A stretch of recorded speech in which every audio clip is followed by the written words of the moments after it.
Hello, this is World O'Clock and welcome to our video on the rise and fall of the East India Trading Company, one of the most powerful and influential business entities in history.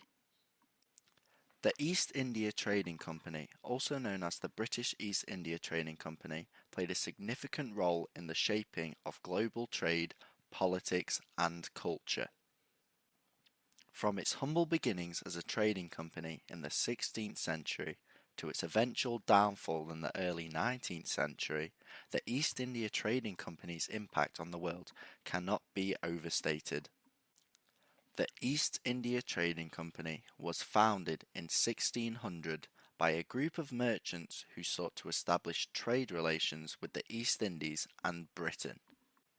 Now, initially, the company's main focus was on trading in spices, such as pepper and cinnamon, which were highly valued in Europe at the time. However, as the company grew in power and influence, it began to expand its operations to include other goods, such as textiles and tea. The East India Trading Company's early years were marked by competition with other European superpowers such as the Netherlands for control of the spice trade, but it quickly established itself as a dominant player in the East Indies trade. One of the key factors that contributed to the East India Trading Company's success was its ability to establish a monopoly on trade with the East Indies. The company was granted a royal charter by Queen Elizabeth I, which gave it the exclusive right to trade with the East Indies for a period of 15 years, meaning no other British company could trade with the East Indies for these 15 years. This allowed the company to control the prices of goods and to make substantial profits and gain a monopoly over trading with the East Indies. The company's monopoly was renewed several times, and it was able to maintain control of the East Indies trade for more than a century.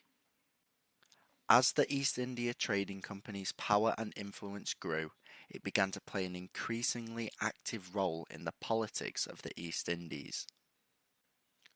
The company established trading posts and forts within India, and it began to interfere in the local politics of the regions it was trading with. This eventually led to the company becoming the dominant power in India, and it effectively controlled the country's economy and government. The company also built a powerful private army, which it used to protect its interests and expand its territory, sometimes by using force. However, the East India Trading Company's rise was not without its challenges. The company faced opposition from other European powers who sought to establish their own trade relations within the East Indies, one of the most famous of which was the Dutch. Additionally, the company's actions in India led to widespread resentment among the local population, who saw the company as a foreign invader. The discontentment of the local population was fueled by various factors, including the company's exploitative policies that forced cultivation of cash crops and the imposition of Western culture and customs.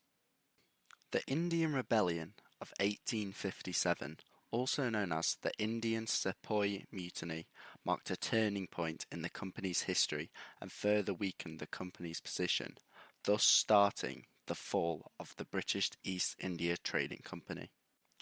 The rebellion began as a mutiny of the Indian soldiers known as sepoys who were in the employ of the company, but it quickly spread to civilians rioting as well. The rebellion was sparked by the introduction of a new type of rifle cartridge that was rumoured to be greased with cow and pig fat, which was offensive to Hindus and Muslims respectively, as it went against their religion. The rebellion was a significant challenge to the company's rule, and it took several months and a large military effort to suppress it and eventually quell the rebellion.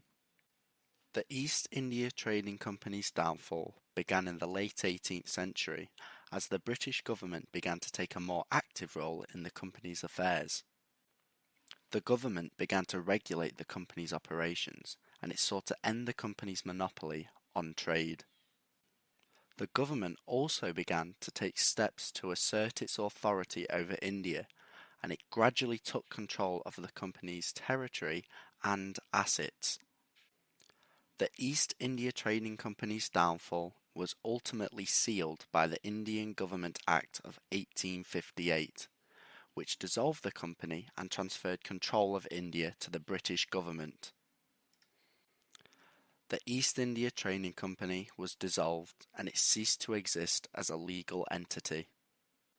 The East India Trading Company's vast territories, trading posts, forts and other assets were taken over by the British Crown, and it marked the end of the company's rule in India.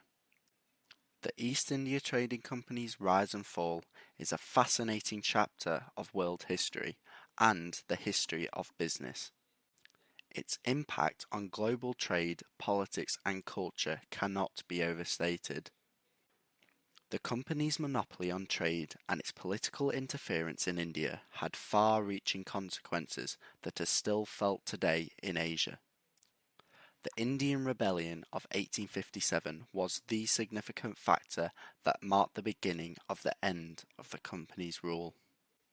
The rebellion was fueled by the discontentment of the local population and the company's exploitative policies, and it was a turning point in the history of British rule in India.